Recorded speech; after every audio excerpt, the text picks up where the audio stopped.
Okay, we've got a 2.5 litre VM Motori engine and a LDV V80 van, 2012 model. There's no information on, really very little information on these engines. So if you guys ever want to find some of their sensors, the camshaft sensor is right here. That one there, it actually says cam on the little thing there.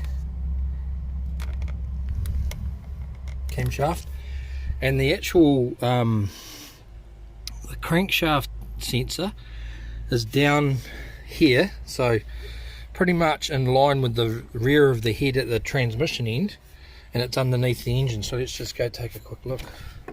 I think it's got a 4 or 5 mil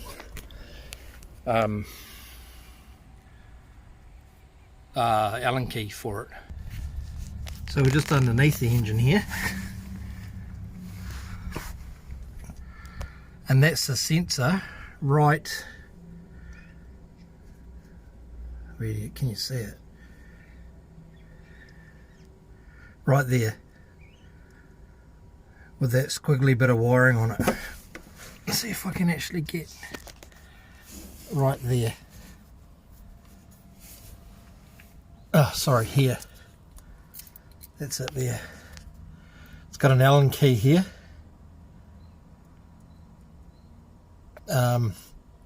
Which I'll undo and pull it out, and I'm just going to have a quick look at it and see.